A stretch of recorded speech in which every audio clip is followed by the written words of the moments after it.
Greetings, everyone. Welcome. This is Two-Way Tonight. I am Mark Halperin. It's 6 o'clock here in New York, middle of the night in Egypt, and some other time where you are if you're not in Egypt or the East Coast of the United States.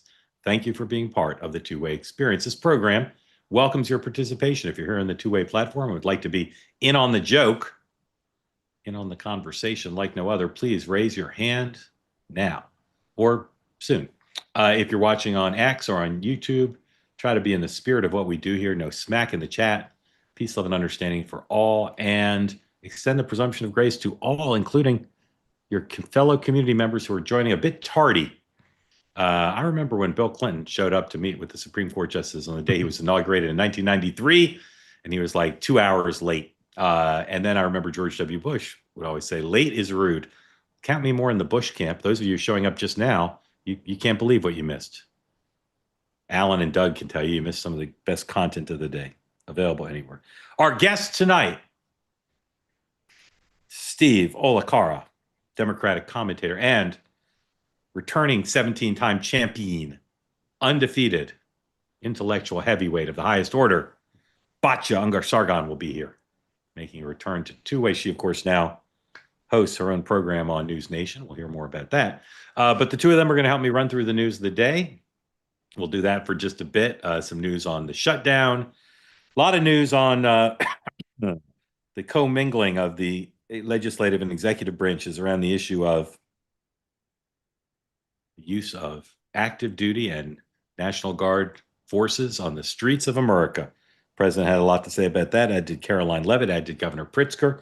And then some odds and ends about odds and ends, including some Supreme Court news and Gaza news. So we're going to tell you all about that. I'm going to rely heavily on Batya and Stephen to walk us through stuff because I value their opinions about it all. And then, as I said, again, we'll get to your questions and comments, so please raise your hand if you want in. First, though, I'd like to start with a word from one of our sponsors tonight. Very happy this program has sponsors, helps pay the bills, as Johnny Carson used to say, and Ed McMahon, I think, said it too. Sponsor first is Cozy Earth. Cozy Earth makes extraordinary products for your bed, for your back, for your legs, pants and shirts, and of course the bedding. Cozy bamboo sheets, heat rate, temperature regulating, keep you hot in the winter and cool in the summer. And then, of course, my new favorite, the Bubble Cuddle Blanket. Lose yourself in luxury with the Bubble Cuddle Blanket. Try to say that fast 10 times, Bubble Cuddle Blanket. All of them, it's stuff, viscose made from bamboo, incredibly comfortable. And now, if you'd like to get some of the products from Cozy Earth, you can at an extraordinary discount of 20% off. Go to cozyearth.com. Use the promo code TWOWAY for 20% off your full purchase. Cozyearth.com. Tell them Mark sent you and buy the pants. Don't just buy the pants, but buy the pants. I wore them all day, and as usual, they served me quite well. All right, let's bring in our guests because I want them to help with the whole newscast because there's a lot going on that I'm curious what they think. And the best way to satisfy my curiosity is to ask the horse's mouth. Batya, welcome back. Very happy to see you. I'm so happy to be here. Thank you. While I go fetch Stephen, tell everybody about your News Nation program, when it's on, and how they can watch it. It's on News Nation on Saturday at 4 p.m. and 11 p.m. They do usually post most of the show and then the whole show on YouTube as well the following day, so you can catch it in either place. And is it a cooking show or a reality TV show, competition show? How would you describe the format? The show is rather embarrassingly called Batya ! It's a sort of weekend news show. We film it on Friday, and it usually starts with a big name guest, and then we have a political panel, and then we have a more fun sort of pop culture panel at the end. And yeah, thoughts for the next week. Well, congratulations. Having your own show is a big thing. So very happy for you, very proud of you, and delighted to have you back. Stephen, have you been invited to be on Batya's show yet? I was earlier today, so Yeah. We're excited, and congratulations, Okay. Batya. Very excited for your show. Thank you so much. That's awesome. Did we play some small role in that? Obviously. I think Yeah. so. All right. Well, Two-Way brings people together. Yeah, Two-Way brings people together in all sorts of ways. Stephen, welcome back. Stephen is a former candidate for public office in his home state. Am I right about that? That's right. ran for Senate in Wisconsin. Just the look on your face made me think I lost my mind. And now, Stephen, tell folks what you do currently, and very public service minded. Yes, yes. Well, I run a media nonprofit that's dedicated to combating toxic polarization in America. I'm a senior fellow at the Schwarzenegger Institute at USC, and I have an independent populist style of politics, and have been a political reformer and bridge builder for most of my career. Incredibly impressive, and really grateful to you always for participating. All right, let's dig in. And again, if you want to be in the conversation, raise your hand. I think the biggest thing going on now today is what's going on with the president and his attitude towards these court decisions, saying, and again, it's district court, so we've got to wait for a lot of the appellate process to play out, saying he cannot bring the National Guard, let alone active military, onto the streets of the United States based on the conditions. And this raises all sorts of constitutional issues. I got several emails today from folks saying, what happens if the president defies a court order, right? And the White House has been very careful not to do that. There's the one exception maybe was when they had planes in the air and they said they couldn't turn around headed towards Venezuela. Here's the president today. This would be 1A, I think. Here's the president today. And I want you both to kind of put on your Larry Tribe hats or whoever, Douglas Ginsburg hats, and analyze what he has to say here. Roll that one, please. Over a weekend. What? The Insurrection Act, under what conditions or terms would you? Well, I do it if it was necessary. So far it hasn't been necessary, but we have an Insurrection Act for a reason. If I had to enact it, I'd do that. If people were being killed and courts were holding us up, or governors or mayors were holding us up, sure, I'd do that. I mean, I want to make sure that people aren't killed. We have to make sure that our cities are safe. Okay, Batya, I'd love your just like 80,000 feet view of the way the president's talking about the Insurrection Act there and safety. It's just such perfect classic Trump, and you really see his genius there. If you're listening closely, he set conditions that definitely are not going to be met. So, like, he's actually giving himself cover to never do this, but he said that he might in a way that will, A, make his base feel like it's a possibility and satisfy them, and B, make the mainstream media go absolutely crazy and talk about nothing else as if this is imminent. So he's flooding the zone. He's making the mainstream liberal media look stupid. He's making his base happy while also covering himself and making it clear to like actually intelligent people like the 2A community that this is not going to happen. Okay, just another question for you, and then I want Stephen at length. How do you feel about the general notion of federal judges saying the conditions aren't close to requiring this, and the president saying, well, maybe they are? In other words, how do you feel about generally presidents putting active duty military or National Guard in situations that are not riots? They might involve some violence in some cases, but they're not ongoing murderous riots. Well, he was very clear. He said if a lot of people are being killed. Yeah. Right. So that seems like a legitimate scenario in which reasonable people could consider the Insurrection Act. Right. We're very far from that, though. Yeah. Okay. Stephen, how do you feel about this conversation from a legal point of view? Well, before I get to the legal part, I just have to recognize that Trump politically is a genius. He really does understand what's in people's hearts. I remember campaigning in Milwaukee, and the number one issue I'd hear from people is crime and homelessness. So this is taking place across America. Now, when you talk about federalizing troops and sending them into Portland or Chicago and other places, that is questionable constitutionally. And that's why you saw the judge in Portland halt what Trump is doing.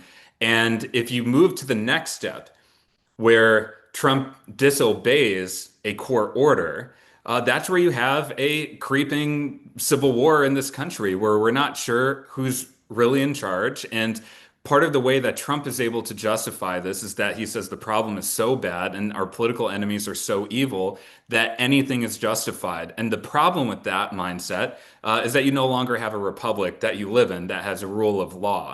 And so that's where I think our country has to be fixated. Putting the crime and homelessness issue aside for a second, if you start disobeying court orders like this, it becomes very problematic.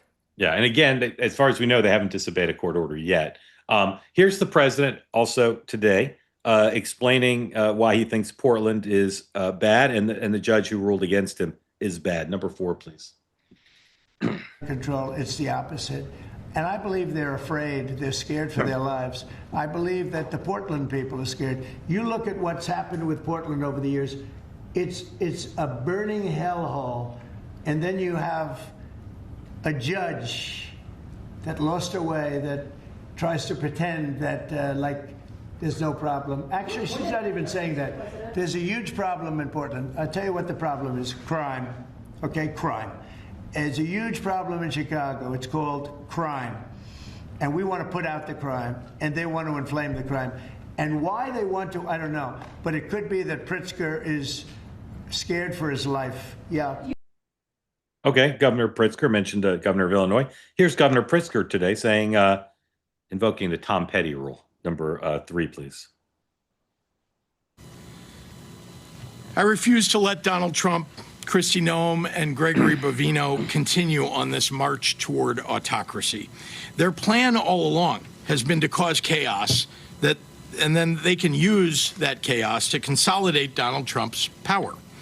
They think they can fool us all into thinking that the way to get out of this crisis that they created is to give them free rein. Well, that plan will only work if we let it. The state of Illinois is going to use every lever at our disposal to resist this power grab and get Noem's thugs the hell out of Chicago. I'm not afraid. I am not afraid, and I won't back down. That's the Tom Petty part. Won't back down. Batya, states' rights, part of what the Democrats are saying, of course, is a flip from their normal view. The two parties have flipped here, but is this are we on the precipice potentially of a constitutional crisis, or this is just a process argument? I think it's a process. I mean, like you keep saying, Mark, and I'm actually curious, Stephen, what you make of that. They have not violated a single order from the Supreme Court or any of the lower courts yet. So, I think it, like I said before, it's very much in his interest narrative-wise to act like this is about to happen. But I really don't think that they have any interest in going there, because their whole argument is we're the common sense people. Whenever he's talking about immigration and crime, he's winning. And I'll just make one more very brief point, because I think this is really important. He knows that on immigration, he has some leeway. And the reason for that is, I remember like in 2016, in 2018, in 2020, if you said, listen, we need to have a strong border, this is insane. There's so many people coming into this country illegally. It's a disaster. You got called racist by the biggest names in the Democratic Party, biggest names in Democratic media. That is now the starting point for Democrats. They won't give him credit for it, but they'll say, obviously, we need a strong border.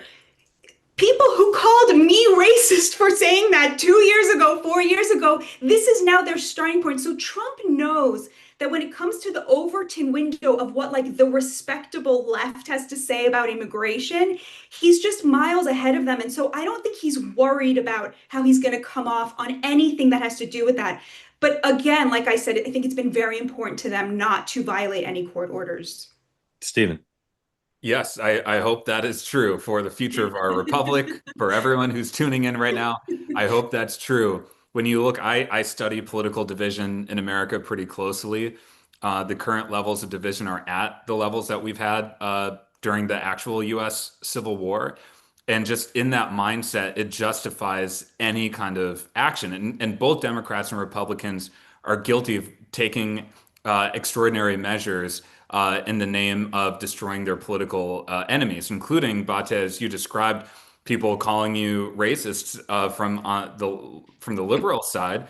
That is the most inflammatory rhetoric getting elevated and then generating news cycles in what I call our division industrial complex. And that's a big problem, I think, right now. So let's hope that he doesn't disobey the court order. Worth noting, by the way, that the Portland judge was a Trump appointee. And it's interesting that as soon as a judge disagrees with Trump, he's quite quick to throw them under the bus.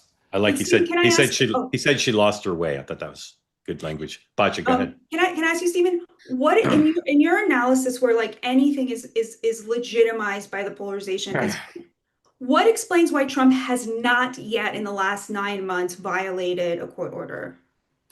No, I think that's a good point. I think, in Trump's case, I would point to other things in terms of, for example, at the Charlie Kirk funeral, a place where you want to be magnanimous. And he was propping up Charlie as someone who engaged in having debate, and something I agreed with Charlie on. Donald Trump is saying, I disagree with Charlie on that. I think my political enemies are the problem. I don't wish them well. I hate my political enemies. And so that is the ratcheting up of rhetoric that we can't have right now. So I think there's some people in the country who would say there never should be any role for active duty or reserve to fight crime. There's some people I think would have that position, but the polls are pretty clear. A pretty big majority of people would like to see something like this, right? So you could be a principled person and say, even if the polls say that, I'm against it. But the reality is the president's on the right side of public opinion in general. Here's my question. Maybe it'll be a good one. Maybe it'll be a huge waste of everybody's time. Stephen, where's the line for you?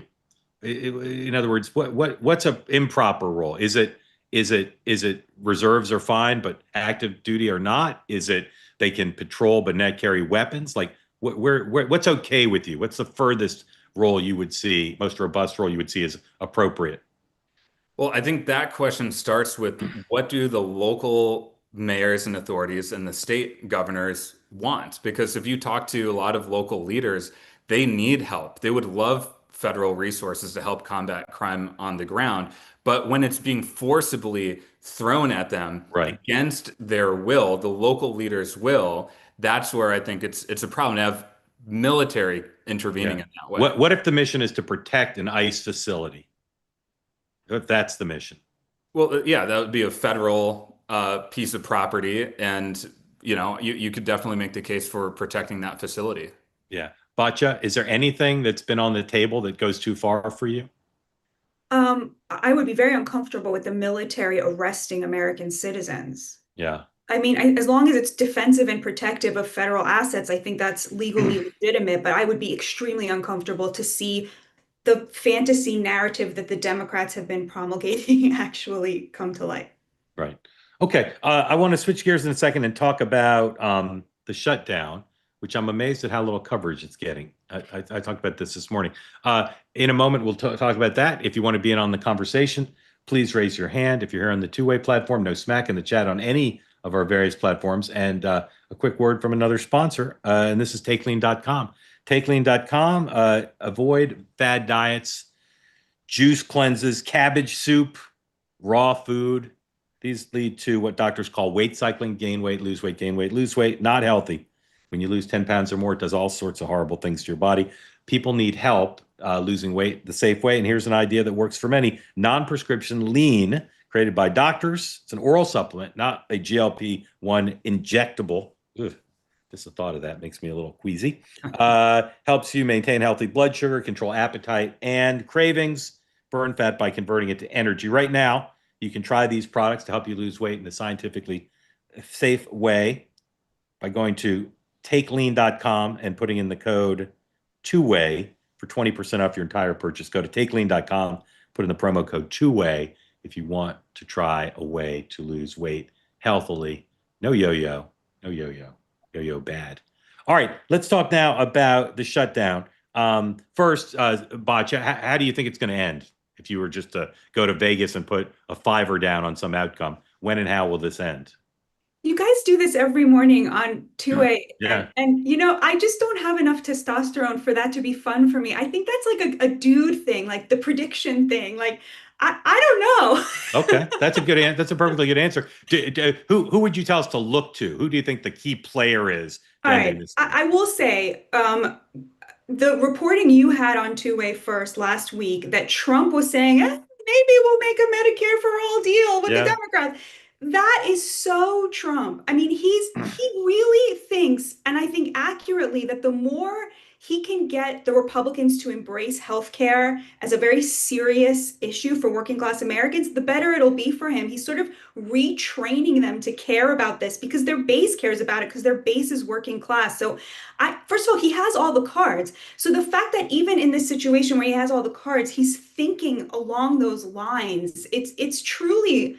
to me, like, last week's story was not the shutdown, it was the drug deal with Pfizer. I mean, the kind of thing that Bernie Sanders was dreaming about, But Bernie would have made the taxpayer pay for it. Trump made the private sector pay for it. Like the way that he's thinking about entitlements and using and leveraging the rules of the market to get private industry to pay for these public goods is really cool. So I can't get my head out of that. Like that's kind of what I'm really focused on right now. Is he going to make a deal with the Democrats, or is he just going to use the brute force and power that he has because he does have all the cards right now? Yeah. Okay, let me show you, Stephen, a couple things, then get you to comment. Number 10, this is a New York Times headline. I think it's a little bit overwritten, as headlines sometimes are.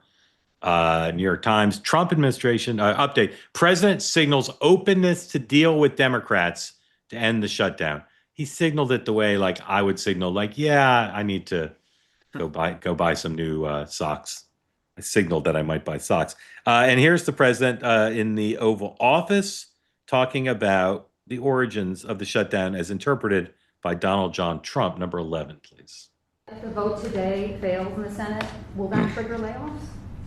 It could. At some point it will. And, the Democrats are the ones that started this. And if you think about it, it's about health care to a large extent. It's about we want great health care for people. We don't want to give the money away to other people that come pouring into our country. And they've already poured it because nobody's coming into our country. Now we have the border totally stopped. In fact, numbers we just announced again, we're at another 0. So we have 0 for 4 months in a row. 0 people coming into our country illegally. That's a pretty good number. I'm not sure even I can believe that, Doug, if you want to know the truth. 0. We went from millions of people to 0, but it's pretty close to that number. And the way you stop them is not to give away, not to announce that you're giving everybody free health care, free this and that. But what that does is it affects the American people because the American people are unable to get good health care. Obamacare has been a wreck, as you know, and to do that, we have to keep it propped up and do the best you can with it. It's a mess. But a lot of things are going on in that. We talk about Hamas, then we talk about negotiations that we have going on right now. We have a negotiation going on right now with the Democrats that could lead to very good things. What kind of and I'm talking about good things with regard to health care. So, Stephen, the Democrats say there aren't any negotiations going on, but how do you see the contours of this? If you don't want to predict when and how it ends, who are you watching besides the president to see a settlement emerge? Because there obviously will be one eventually. Well, I do feel emboldened to make a prediction because I was very early on two-way saying that Adams would drop out of the New York mayoral race. So I nailed that one. So I might make a prediction here. Yes, sir. But the most important thing related to a government shutdown is that a lot of ordinary people get hurt. So you have the political elites gamifying this and fighting each other, and a lot of ordinary people who live paycheck to paycheck get hurt. And that's one of the things I hate the most about our current style of politics. Totally agree. I get, the impulse from Democrats because they barely have any power to try and create a wedge out of this. And the issue of healthcare subsidies is a really important one and one that I support. But I think the way this negotiation happens just hurts a lot of ordinary people. Now, putting on that's my humanitarian hat. Thank you for that. We agree. My political hat, I think, indicates that the shutdown will be about 2 weeks. That's my prediction. I'm going to submit two more weeks or 2 weeks total. I think it'll be about 2 weeks total. Yeah. And who do you think is the key to settling it? I mean, ultimately, it will be Trump and Schumer end up being the most important negotiators, of course. Yeah. But I think the political environment, how people respond to them not getting checks, and airports getting busier because security lines get longer. I think those types of real world issues end up being the forcing function here. Okay. Interesting. Let's run through just a few other quick items, then we'll get to your questions. So please raise your hand if you want to be in on the conversation. Gaza, negotiations continue. The president says everybody's working to get a deal. Batya, I'm so eager to hear from you on the fact that tomorrow, October 7th, the cruel irony that the events of October 7th have led to the most anti-Israel backlash in American public opinion of really in the history of Israel. And I'm just wondering your thoughts and feelings about that. It's a cruel irony.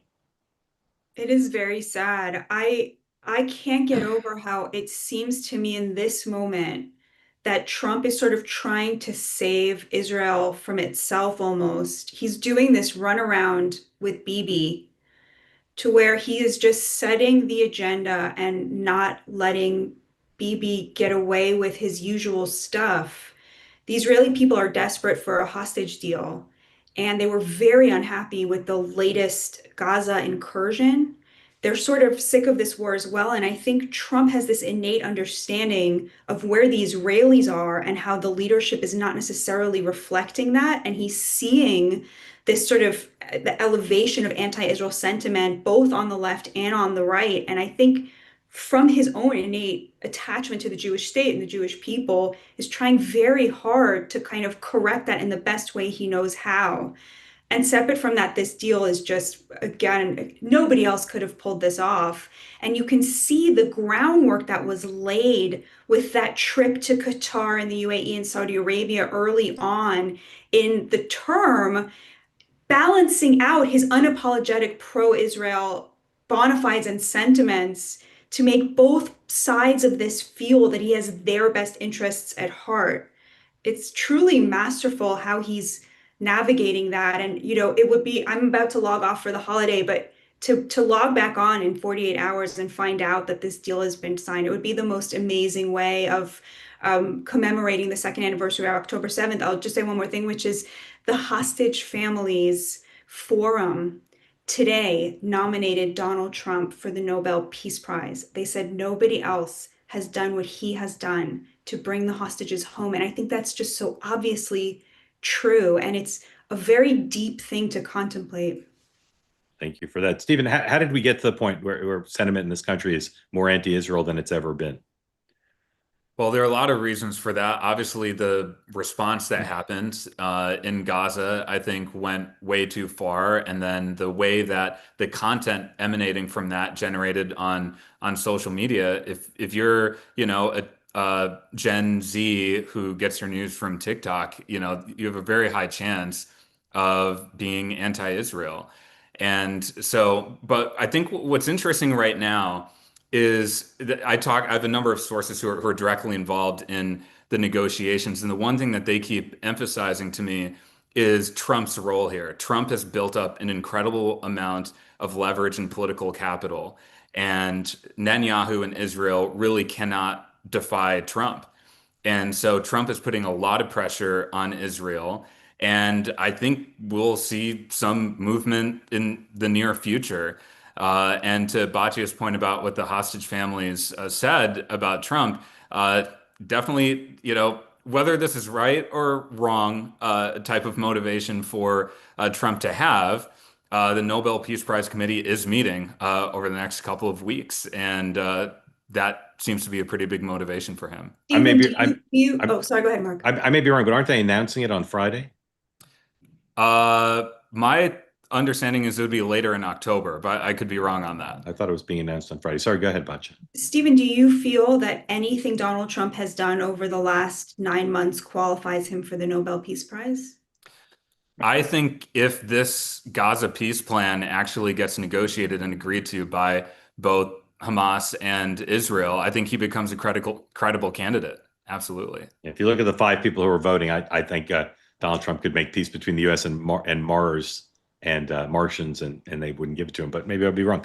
Let me just say one more thing on that. Yeah. We've Mark, I think the first time I was on Two-Way, you asked me what is the policy area that Democrats most underestimate Trump on, and I said it was foreign policy. Yeah, and that still continues to be the case. And so even as we talk about a Nobel Peace Prize, I know a lot of my Democratic friends are probably rolling their eyes, but it becomes a credible conversation, especially if this peace plan goes.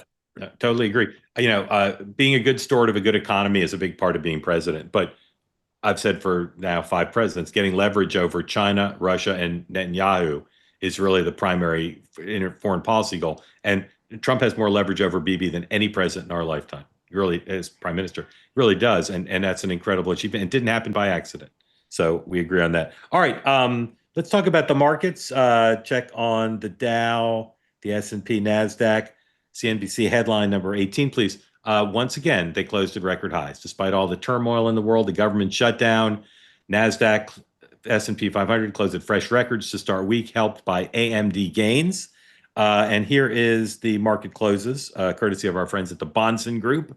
Dow Jones was actually down, but S&P and NASDAQ up. Bahnsen Group, David Bahnsen, sponsor of this program. And as always, if you haven't been attentive to signing up for David's newsletter, Dividend Cafe, please do. It's free. It comes out daily. I read it every day. It's called the Dividend Cafe. You can go to tway.tv/TBG for the Bahnsen Group, and there you can sign up for David's free daily newsletter. The jokes in it are funny and free. The economic analysis, not so funny, but free. And one more topic I want to ask you guys about, which is the Supreme Court declined to hear Ghislaine Maxwell's appeal. This is number 17, please. She wanted them to overturn her conviction. She had various legal arguments for that. Supreme Court, Washington Post, Supreme Court won't hear Maxwell's appeal. An associate of Epstein was convicted of sex trafficking in 2021. They unsigned opinion, or unsigned order, they just declined to hear it. Stephen, still no explanation of why she's been moved to a less secure facility. What's your sense of what's happening with her? Well, I think first of all, any day that Epstein is in the news is a bad news day for Trump. And now with this ruling means is that the pressure really goes to Trump. And I saw his press conference today where the topic came up, and in the sort of, I feel like I'm a semi-expert on Trump mannerisms. Yeah. And based on his mannerisms, he's actually thinking about potentially pardoning Maxwell. And what would be the rationale for that? I don't completely understand, but it does make you wonder what really went on. I just don't know how that would be a political winner for Trump, or a winner for anyone if he. Well, it'd be a winner for Maxwell. That's true. Batya, I've been told for a while a pardon's in play, and I'm wondering if you think how big the backlash would be if he did that. I think it would be pretty big. I honestly don't think people care that much about Epstein. I think it's wildly overblown. I think people who make content for a living care a lot about it, but normal Americans don't think about it a lot. But I think that would it would definitely create at least 1, 2, 3 news cycles that would be very negative for the president. I don't think he should do it. If it would only be 3 news cycles, I think he'll do it. But I think it might be longer. All right. Believe it or not, one more word from one more sponsor, and then your question. So please raise your hands if you want in the conversation. This one comes with a 25% discount, and it's from our friends at CB Distillery. If you have nights where you're sleeping or sore from exercising or just trouble with your mood and focus, try the products from CB Distillery. They're made from natural CBD, clean ingredients, no fillers, just premium CBD. 2 million people, more than 2 million people trust the products from CB Distillery. If you're ready for better sleep, less stress, feeling good in your own skin again, do what so many have done. Try the products from CB Distillery. Right now, if you go to cbdistillery.com and use the promo code TWOWAY, you can get 25% off your entire order. So if sleep is your concern, or again, just feeling out of sorts, want to try something that has worked for so many, go to cbdistillery.com, promo code TWOWAY for 25% off your entire order. Tell them Mark sent you. All right, let's go to the community for questions for Batya and Stephen, and we start with my Silicon Valley Yoda, my friend Rich. Rich, welcome in. Thank you for being part of Two-Way. Rich has been a supporter of Two-Way since it was only a sketch on an easel. I'm very happy to see you, my friend. What's on your mind? Back when I was a young man, I think I was. Yeah, you were back when you were a whippersnapper. So, Batya, you present a very heroic view of Trump, and I have a very unheroic view of Trump, to say the least.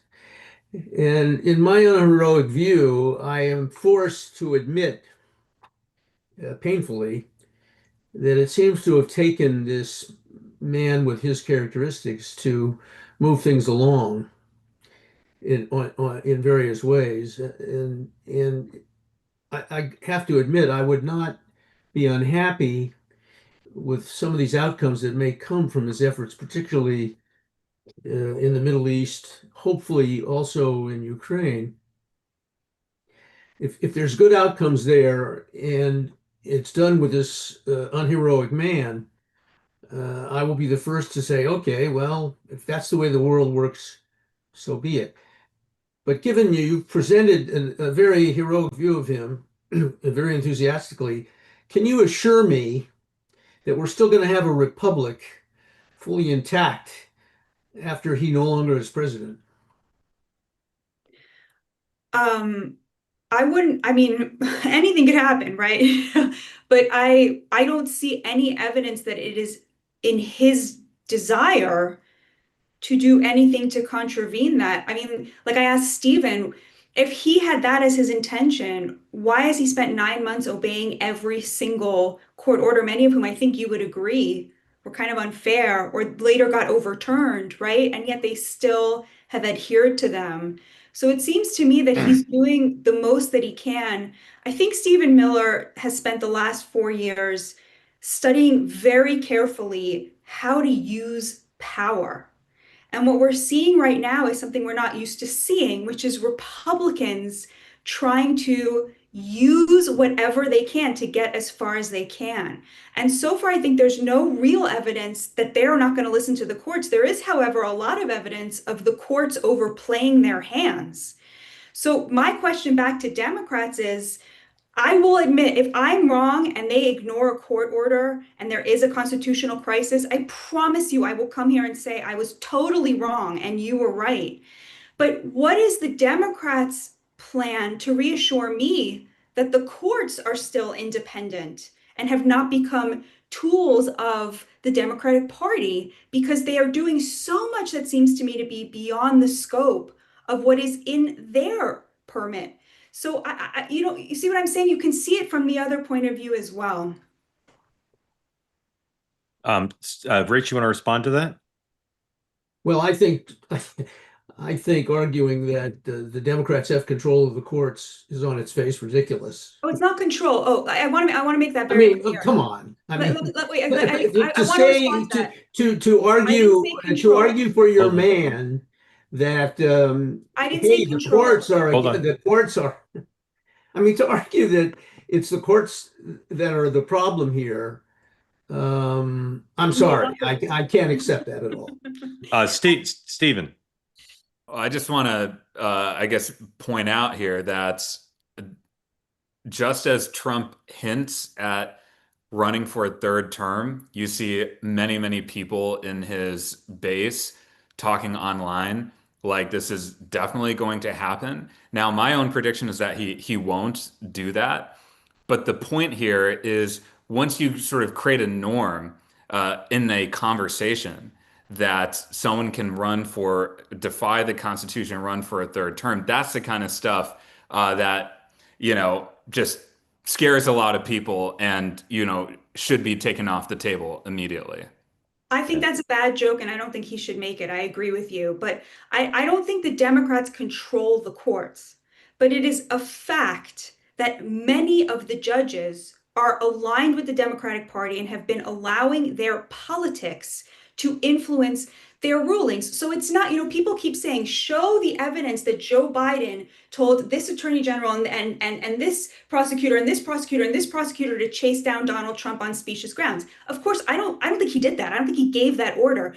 But it is so much worse for conservatives, the idea that he didn't have to, because so much of our institutions are already pulling for one political party. And I think that's something that's really lost on people on the left. That is blatantly just not true. It's not true on the face of it. There's as many overreaches on the right in the courts as there is on the left. This is a symmetrical issue. People whose politics are one thing or the other affect them in their daily jobs. But to say that the Democrats, to truly believe in the deep state as something that is completely in the hands of the Democrats, and that the poor MAGA people are so powerless, it's just not really true. And it doesn't help the argument to make Trump heroic to take these exaggerated positions and try to put all of this on from a MAGA perspective, the Democrats all should be killed. If they had the power to do it, they would do it. Okay, that's ridiculous. Well, There's this very deep Killed? antipathy. There's this very deep antipathy to liberalism that's held, just as there's a very deep antipathy to the far right that's held on the left. wait, I'm giving you a chance to take back the last thing you said, unless you just want to say you said it for effect, only because I know it's gonna make a lot of people upset. You really think, Matt? Sorry. You really think? I'm sorry. I didn't mean to use the word that bad word, and I do take it back. Okay. But the antipathies on both sides are unbelievable, and Yeah. to claim that one side has kind of a better view, a better moral posture in this, that drives me crazy. Yeah. I will say, thank you for that. I will say it has become one of the projects of my career to understand how some very smart, patriotic, sensitive people I know are completely distracted and outraged by the way Donald Trump performs in public life. And some people don't love every aspect of it, but it doesn't cause them to focus singularly on Trump, but rather on some of the ideas associated with Trump. And what differentiates the first category from the second, I've not really figured it out, because there are people, Rich, who share your every policy position, everyone, who really aren't bothered by Trump. And there are plenty of people who share your view exactly. And I'm still at a loss to understand what separates those two reactions, because it's quite a separation. To me, my only fear is that he or his followers really do aspire to undo the founding covenant that exists. Now, if Do you believe they want to he kill you? doesn't and they don't, then I accept him fully. I think he's an amazing political creature. Yeah. No, he took that back. He already took that back. No, but so Richard, you said you think every MAGA person wants to kill all the Democrats. You said that, but you don't believe that? I said every deeply MAGA person has what I should have said, not use the word kill. What I should have said is every MAGA person has a very, very deep antipathy to everything liberal, which is imbued in the Democratic Party. And I would equally say that's the same is true on the far left. There's a complete antipathy for everything that Trump stands for. I want the things that apparently may come from Trump that will be good, namely some geopolitical restructuring, getting Europe to pay its fair share, bringing about the end of the global undoing of the working class. I want all those things, and if he brings that about and we go on with our republic, thus corrected, I'd nominate him myself for the Nobel Peace Prize. I just am afraid that there's an autocratic will here that has a lot of momentum and scares the hell out of me. That's my just want to total point thing. out, I'm I scared of it. think it's very ironic that you said you think all of these people want to kill liberals, and then you're projecting that back onto them. He took it back. He took it back. I'm a big believer in letting people revise and extend their remarks and not hold them to it forever, even though I'll get 100 emails about what Rich said, but that's okay. Rich, thank you. Great to see you. Yeah, thanks. Sorry for the bad word. That's okay. Jeffrey, welcome, and tell folks who don't know where you are questions for Stephen and Batya. Oh, thank you. Thank you so much. I'm so glad to be on the show. Happy to have you here, calling on me. Thank you for being part of Two-Way. Yeah, since the beginning, it's really I kind of view Two-Way. I view you, Mark, as sort of a quasi therapist, helping me to. What do you mean by quasi? Well, maybe Just you kidding. are. Just kidding. I'm just kidding about that. You help me with my mental health. Yeah, I appreciate that.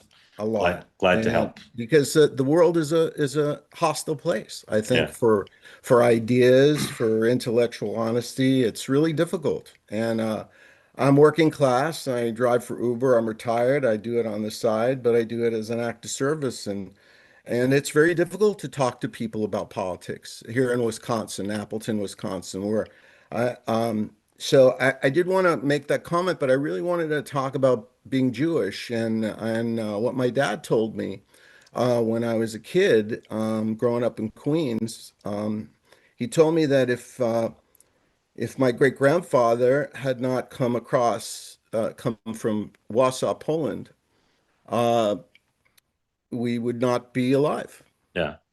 And my grandfather was a hack. He was a cab driver in New York City his whole life, and he assimilated. He didn't want to have anything to do with Judaism, and my dad raised me, as a conservative, but I became a born again Christian in the Marines, and my brother and my sister went to Israel, became Orthodox. But my dad told me, he said, we wouldn't be here, and my brother would always tell me through the years. I'm by the way, I consider myself spiritual today, but I my brother would always say, and it was very difficult being that it was the hatred. My brother would always say the hatred for Jewish people is very real and always has been and always will be. And I didn't really understand that being in the church and seeing. I thought, well, Christians' love for Jews, so it was very difficult. But I see it today. I see it today. I feel it today. I feel the hatred for my people, and I just don't understand it. I'm full of love for people. I don't understand how people could be so filled with hate for another people, Yeah. another people group, really. Yeah. Just Jeffrey, it's one of the riddles of the history of civilization.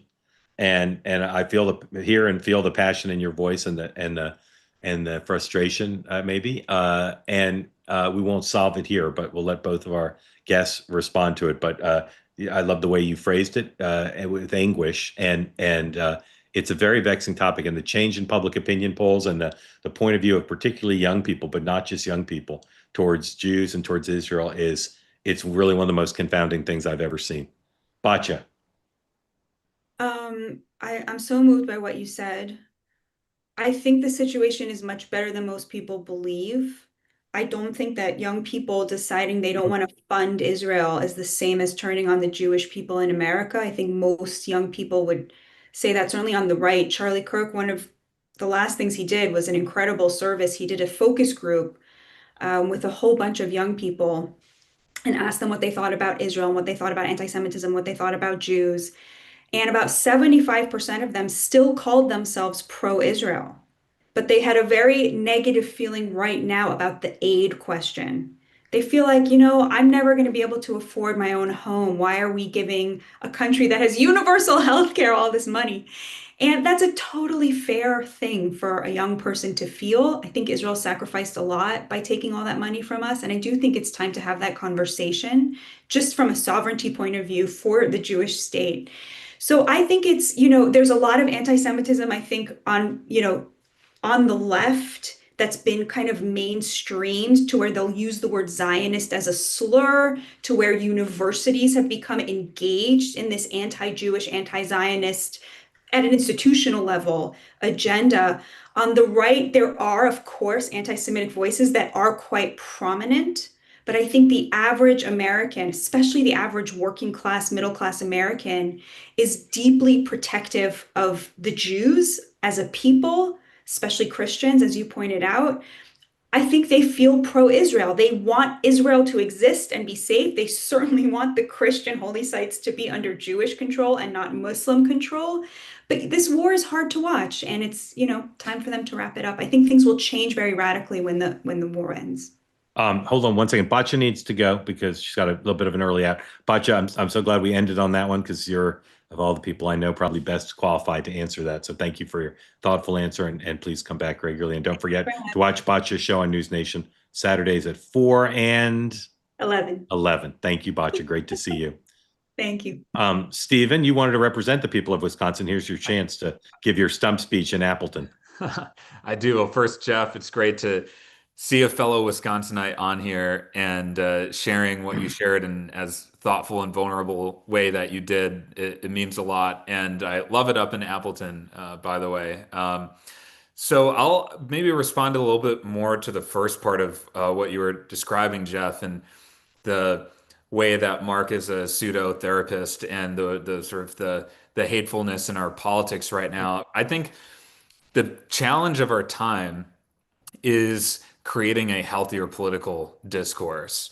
And at a time where we have what I call a division industrial complex that has made division and hate an industry, I believe this industry needs to be addressed head on with basic consumer protections. It's a combination of hyper-partisan operatives. It's social media and technology. It's media that is framing these narratives as us versus them in order to maximize clicks and advertising revenue.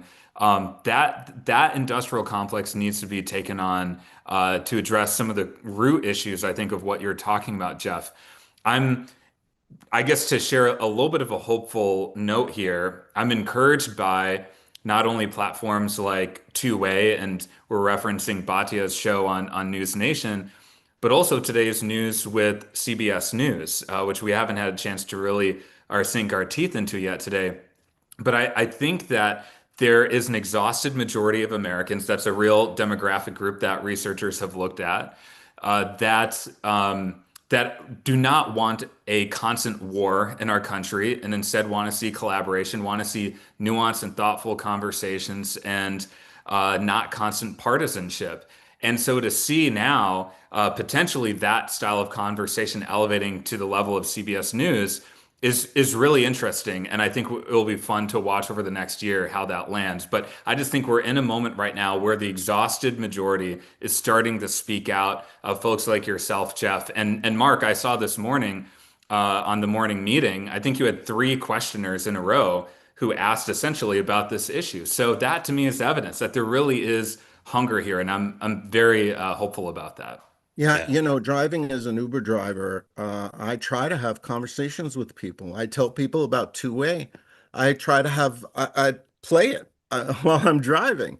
But I find people are really turned off a lot of times by hearing it. And so it's difficult. It's very difficult to have these conversations with people. I don't know what the answer is. I do think town halls are great. That's what this is to me. Is a town hall, the old style of being able to, but our local governments are not. I mean, they're very sparsely attended town meetings, village meetings, city hall meetings. By this, people are just not locally involved, and they don't really know the issues. I do think it's because people are especially in Wisconsin, we're such working class people that we're busy working. People just don't have the time to really digest the news. Yeah. Steve, Jeffrey, thank you. Very grateful to you. I'll just say, please come back. I'll just say, Stephen, again, because you're so nice about Two-Way. Yeah, you enunciate all of this as a person who believes in the Democratic Party and an agenda that's of the center left or of the left. You enunciate all this as beautifully as anybody because you do it with intellectual rigor and with passion. And I believe, despite what the concerns Jeffrey expressed, that there is a large majority of the country that if we can clear away the power of the loudest, angriest voices on the national town square of the far left and the far right, who have every incentive to keep their power, we can make space for tens of millions of people who aren't, as Jeffrey correctly said, they're not fully engaged. They may not be as actively consuming news or reading or criticizing their opponents on social media, but they care about the country. And if you create space for them to participate, like on Two-Way, they will. I fully believe that if you create space, and part of why we're so eager to have all voices on this platform, not just pro-Trump voices, is because we think that it's essential to hear from people across the board. That doesn't mean we want moderate centrists and independents only, although we want them. It means we want everybody. And we want to give everybody a platform because there are people in this country who seem to speak for thousands, and in fact, they speak for tens of millions. because they speak for tens of millions that you don't know and you don't listen to. I say you, meaning everybody, not anyone in particular. And that's the beauty of listening. That's why I get so offended when people say Charlie Kirk was a hater. Charlie believed in the power of his ideas, and he believed they were better than the other sides, and he was happy to, eager to let everybody have their say, and he thought in the end his ideas would win out, and to be killed for that is a horrible, horrible thing. Stephen, thank you again for being part of this. We'd love having you on. We hope you'll come back regularly. Thank you. Thank you. My pleasure as always. Okay. Thank you. All right, folks, let me tell you about a few things. Tomorrow, morning meeting. Hold on. Let me check my texts because sometimes I get some news here that I should look at. Donald Trump, new Truth Social post. Let's look at that. Democrats have shut down the United States government right in the midst of one of the most successful economies, including a record stock market that our country has ever had. This has sadly affected so many programs, services, and other elements of society that Americans rely on, and it should not have happened. I'm happy to work with the Democrats on their failed healthcare policies or anything else, but first they must allow our government to reopen. In fact, they should open our government tonight. And again, I don't think the Senate's voted yet. I think they're a little behind schedule. But again, the Democrats seem to be dealing with an intractable Republican position, which is they have to reopen the government before there'll be any negotiations, and they're still reluctant to do that. In any event, as I was saying, thank you for that. Tomorrow, 9 a.m. Eastern Time, Sean, Dan, and I will be here for the morning meeting. So please join us for that. And then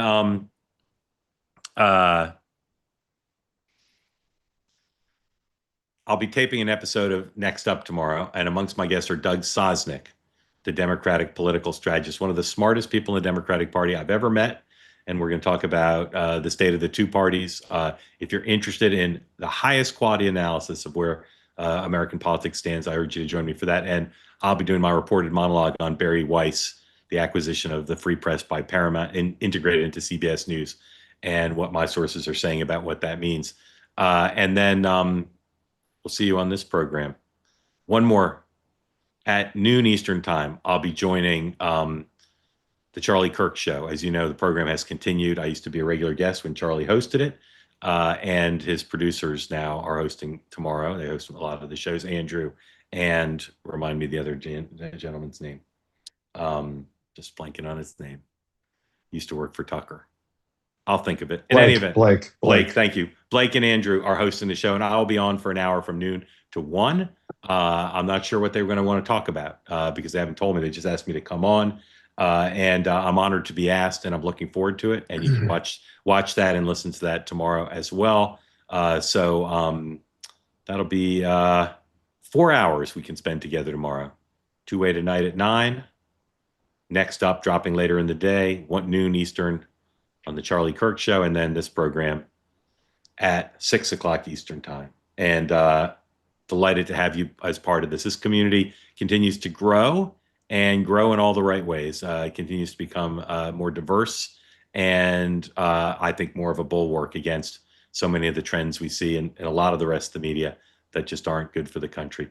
Very grateful to Batya for coming on back. I haven't seen her in a bit. And to Stephen, who is one of the most articulate spokespeople and practitioners of the kind of politics that we believe in here and we believe will lead to peace, love, and understanding. Thank you for watching. I'll see you at 9 a.m. with Dan and Sean. Have a good night.